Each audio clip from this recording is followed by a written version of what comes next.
엄마는 제 인생에서 숨겨야 할 사람이었습니다. 어머니는 매일 새벽 5시에 일어나셨습니다. 아직 어둠이 가시지 않은 시간, 거리는 고요했고 사람들은 모두 잠들어 있었습니다. 어머니는 낡은 운동화 끈을 고쳐 매고 작은 가방 하나만 들고 집을 나서셨습니다. 그 가방 안에는 고무장갑 한 켤레와 수건 몇 장, 그리고 딸이 어렸을 적 그려준 그림 한 장이 들어 있었습니다. 어머니가 향하는 곳은 도심 한복판에 있는 대형 오피스텔 건물이었습니다. 유리로 덮인 고급스러운 건물, 그곳에서 어머니는 청소부로 일하셨습니다. 엘리베이터 거울을 닫고 계단 손잡이를 문지르고 복도 바닥을 쓸고 또 쓸었습니다. 어머니의 손은 거칠었고 무릎은 늘 시큰거렸습니다.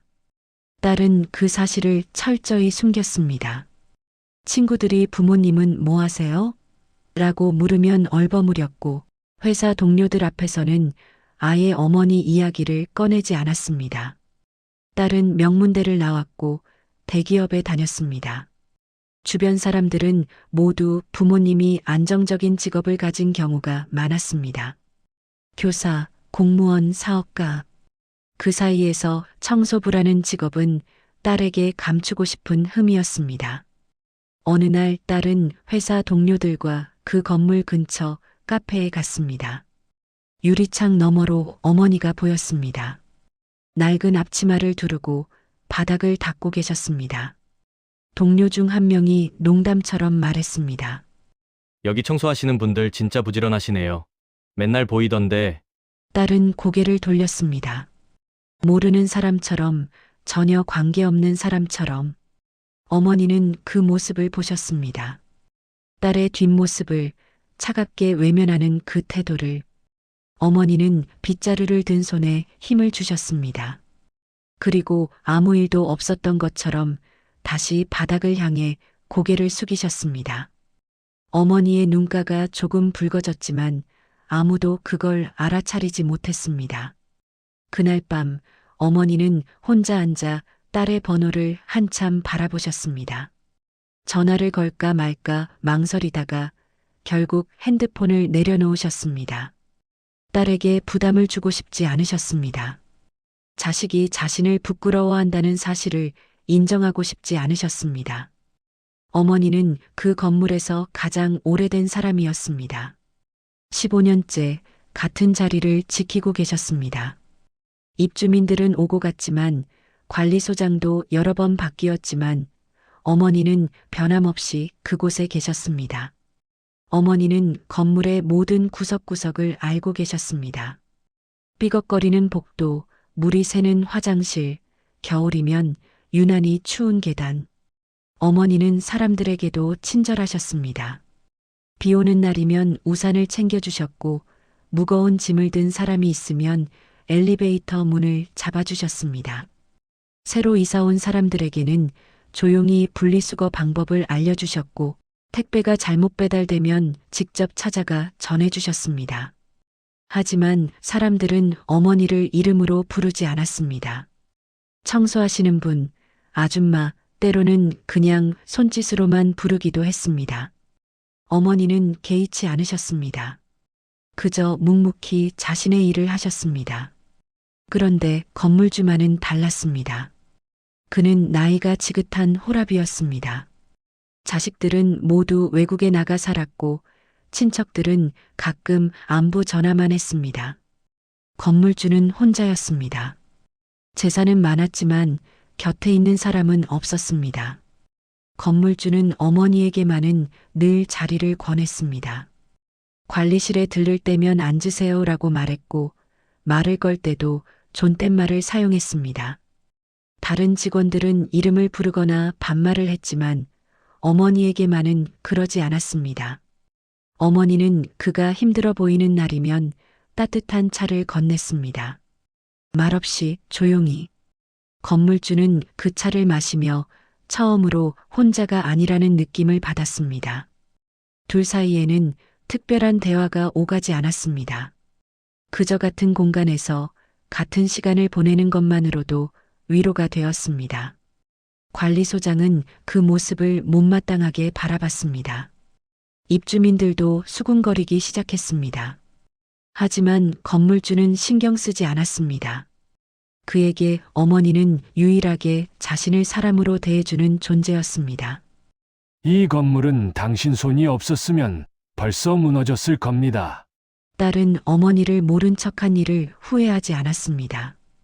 오히려 필요한 선택이었다고 스스로를 설득했습니다.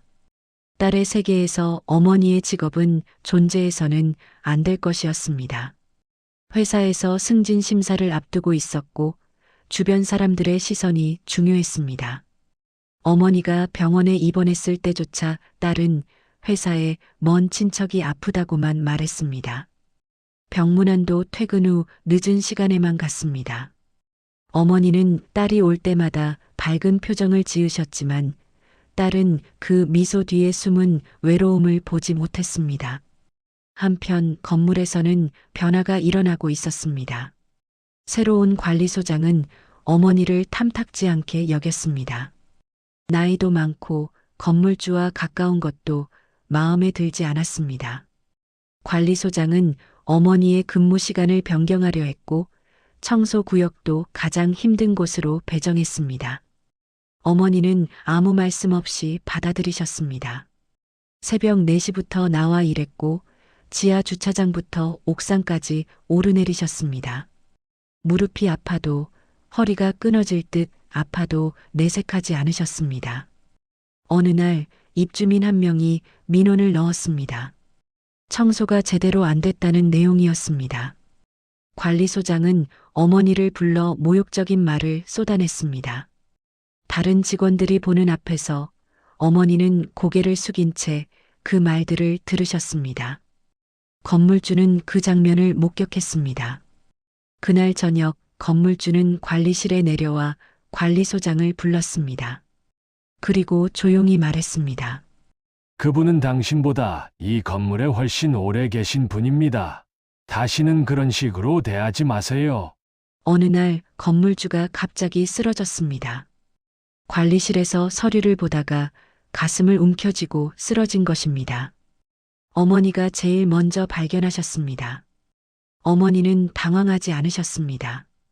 침착하게 119에 신고하고 건물주의 손을 잡고 계속 이름을 불렀습니다. 구급차가 도착했을 때 곁에 있던 사람은 어머니뿐이었습니다. 입주민들은 구경만 했고 관리소장은 뒤늦게 나타났습니다. 어머니는 구급차에 함께 타고 병원까지 따라가셨습니다. 건물주의 손은 차갑고 떨리고 있었습니다. 어머니는 그 손을 꼭 잡아드렸습니다. 병원에서 건물주는 며칠간 입원했습니다.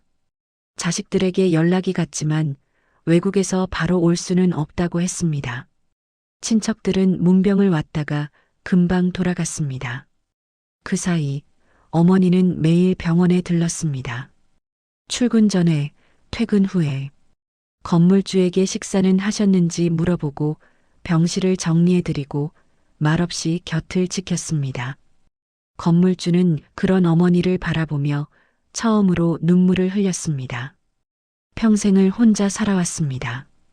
돈은 있었지만 진심으로 자신을 걱정해주는 사람은 없었습니다. 그런데 이 청소부 아주머니는 아무 대가 없이 그저 사람 대 사람으로 자신을 돌봐주고 있었습니다. 건물주는 병실에 조용히 앉아 무언가를 정리하기 시작했습니다. 서류를 펼치고 한참을 생각하다가 천천히 글을 써내려갔습니다. 그 모습을 본 간호사는 고개를 갸웃했지만 건물주는 아무 설명도 하지 않았습니다. 퇴원하는 날 건물주는 어머니에게 조용히 말했습니다. 당신이 없었다면 저는 혼자 죽었을 겁니다. 고맙습니다. 건물주가 퇴원한 후 어머니에게 더 자주 연락했습니다. 건강은 어떤지, 식사는 하셨는지.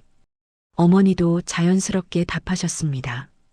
둘 사이에는 묘한 연대감이 생겼습니다.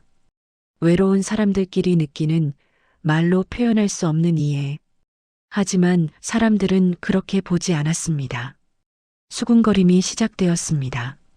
청소부와 건물주 사이에 무언가 있다는 소문이 돌기 시작했습니다. 관리소장은 노골적으로 눈살을 찌푸렸고 입주민들은 뒤에서 손가락질을 했습니다. 그 소문은 결국 딸에게까지 들어갔습니다. 회사 동료 중 한 명이 그 건물에 살고 있었기 때문입니다. 동료는 조심스럽게 물었습니다. 거기 청소하시는 분이 혹시 어머님 아니에요? 딸은 그 순간 얼어붙었습니다. 딸은 그날 밤 어머니에게 전화를 걸었습니다. 목소리는 차갑고 날카로웠습니다. 처음으로 어머니에게 화를 냈습니다. 왜 그런 소문이 도는지, 무슨 일이 있었던 건지 설명하라고 요구했습니다. 어머니는 변명하지 않으셨습니다. 아무 일도 없었다고, 그저 아픈 사람을 도와준 것뿐이라고 말씀하시려다가 입을 다무셨습니다. 딸의 목소리에서 분노와 수치심을 느꼈기 때문입니다. 어머니는 그저 고개를 숙이고 들으셨습니다. 딸은 어머니의 침묵을 인정처럼 받아들였습니다. 뭔가 떳떳하지 못한 일이 있었던 게 분명하다고 생각했습니다. 딸은 그날 이후 어머니와 거리를 두기 시작했습니다. 전화도 받지 않았고 집에도 가지 않았습니다. 어머니는 딸에게 먼저 연락하지 않으셨습니다. 딸이 자신을 미워한다는 사실을 알았기 때문입니다. 대신 어머니는 건물 청소를 더 꼼꼼히 하셨습니다. 새벽부터 밤까지 쉬지 않고 일하셨습니다. 그것이 자신이 할 수 있는 전부라고 믿으셨습니다. 계절이 바뀌고 날씨가 쌀쌀해졌습니다. 건물주의 건강은 점점 나빠졌습니다.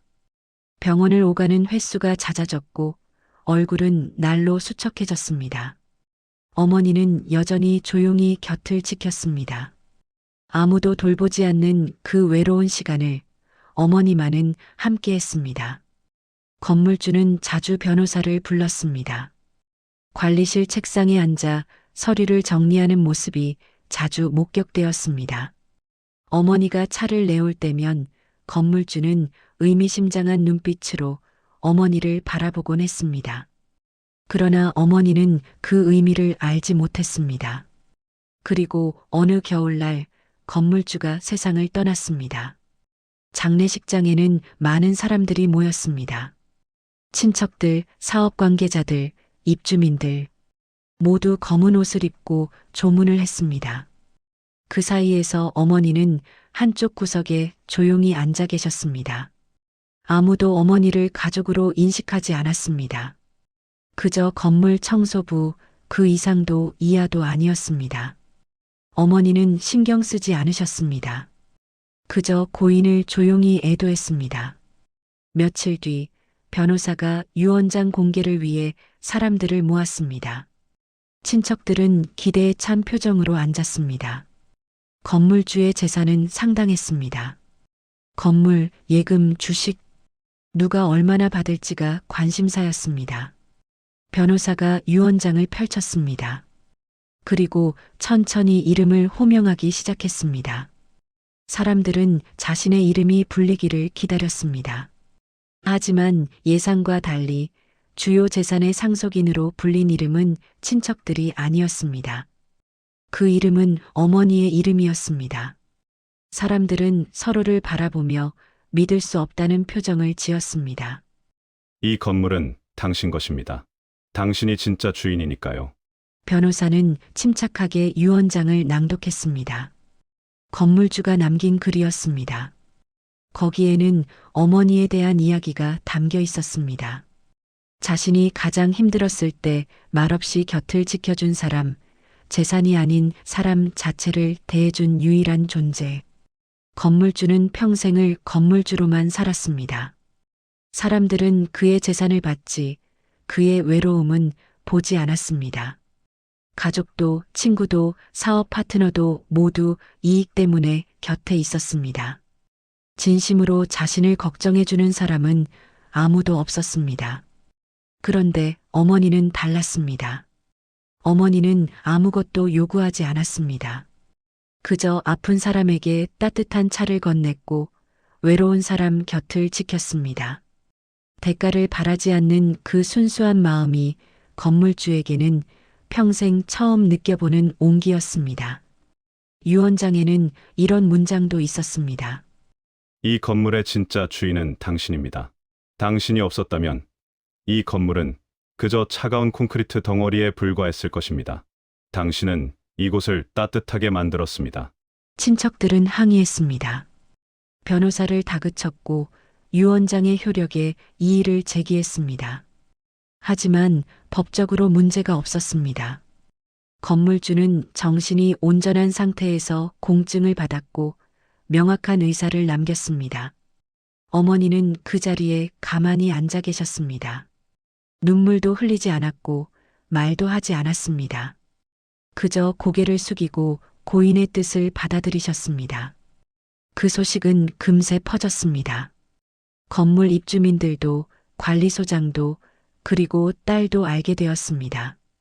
딸은 처음으로 어머니의 삶을 돌아보게 되었습니다.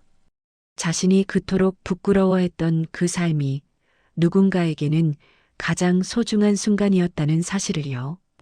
건물 입구의 관리 명단이 바뀌었습니다. 청소 담당자 명단에서 어머니의 이름은 사라졌습니다. 대신 건물주 명단에 어머니의 이름이 새겨졌습니다. 처음에는 믿을 수 없었던 사람들도 점차 현실을 받아들였습니다. 어머니는 여전히 같은 시간에 건물로 나오셨습니다. 새벽 5시 변함없이. 하지만 이제 어머니는 빗자루가 아닌 열쇠를 들고 계셨습니다. 건물의 주인으로서 모든 것을 살피셨습니다. 입주민들은 어색하게 인사를 건넸습니다. 예전에는 무시하던 사람들이 이제는 공손하게 고개를 숙였습니다. 관리소장은 어머니 앞에서 긴장한 표정을 지었고 예전에 뒷담화를 하던 사람들은 눈을 피했습니다. 하지만 어머니는 변하지 않으셨습니다. 여전히 입주민들에게 친절하셨고 건물 관리에 신경 쓰셨습니다. 다만 이제는 스스로를 위해 일하셨습니다. 누군가의 눈치를 보지 않고 자신의 뜻대로. 딸은 그제야 어머니를 찾아갔습니다. 현관 앞에 서서 한참을 망설였습니다. 배를 누르는 손가락이 떨렸습니다. 문이 열렸을 때 어머니는 여전히 같은 표정으로 딸을 맞아주셨습니다. 어머니는 묻지 않으셨습니다. 왜 이제야 왔냐고, 왜 그랬냐고. 그저 따뜻한 차를 내오셨습니다. 딸은 그 차를 받아들고 눈물을 흘렸습니다. 미안하다는 말도 용서해달라는 말도 제대로 하지 못했습니다. 어머니는 딸의 손을 꼭 잡아주셨습니다. 그 손은 여전히 거칠었지만 따뜻했습니다. 평생 바닥을 닦으며 다져진 손, 그러나 누구보다 따뜻한 손. 진짜 부끄러운 건 엄마가 아니라 저였어요. 딸은 그제야 깨달았습니다. 어머니가 평생 닦아온 것은 바닥이 아니라 자신의 인생이었다는 사실을요. 묵묵히 성실하게 누구의 인정도 바라지 않고 살아온 그 삶이 얼마나 빛나는지를요. 그리고 그 빛나는 인생 앞에서 딸은 처음으로 진심으로 고개를 숙였습니다.